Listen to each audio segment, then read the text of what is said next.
avoid these brokers at all costs. Hi, it's Charlie giving you Friday's video. Hope you're very well. And it seems lately I've had a few people um, asking me about a certain type of broker that they're using, saying, Charlie, is this broker good? I'm using this broker. What do you think? And my answer to those people who have asked me those questions is no, that's not a great broker. And so, of course, I can't say publicly on a video, um, you know, who these brokers are. But what I can do is just give you some guidance. So, if you're using a broker who is, for example, saying that you can trade with them, let's say um, commission free, anything like that is a bit of a red herring. Now, don't get me wrong, lots of brokers don't actually charge commissions on a lot of trading anyway, because they'll have they'll make their money within the spread. But if they're saying commission free and ultra tight spreads, then that's a definite warning flag. So if they're saying, oh, it's no commissions, and because you can't have a broker making money if they're commission free and ultra tight spreads. So that's a warning. Now, another thing is if you're using one of these brokers, now some of these brokers, now I have to be careful here because a lot of brokers will advertise on your social media feeds and stuff. But I've seen that these brokers seem to be more prolific, and you know, basically they're very, very simple. That what these brokers are doing, they're advertising to people who are brand new into trading. So they're like, oh, come and trade, come and do this, easy off your phone.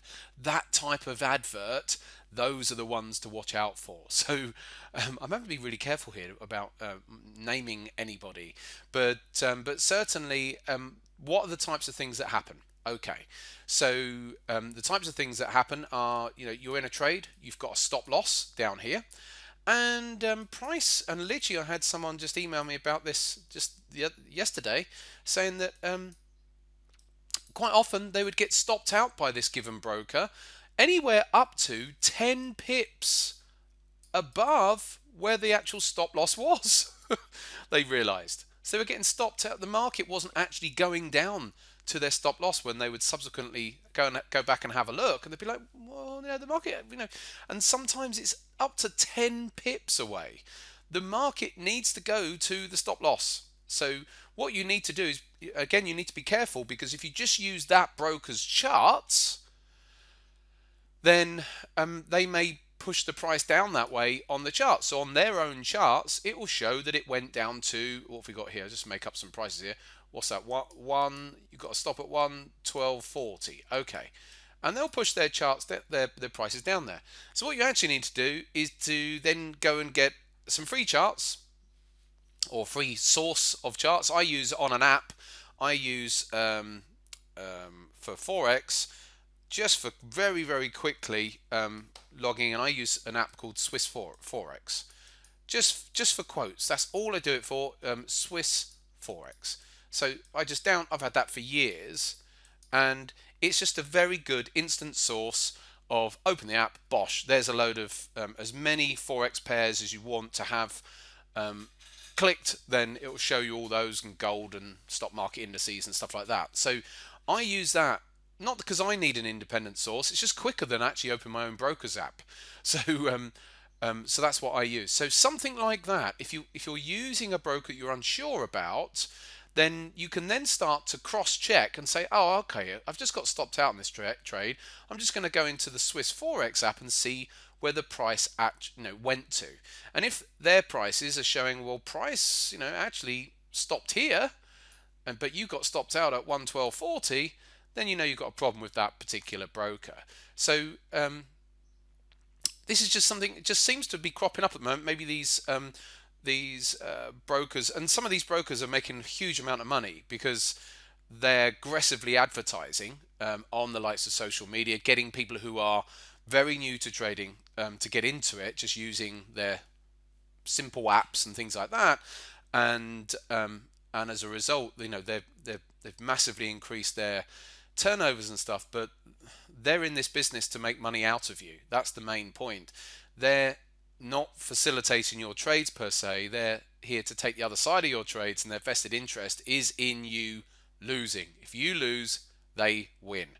So I can't mention names, like I've said, and I won't be able to mention names on any comments on the bottom of this either, because I don't want to get done for liable.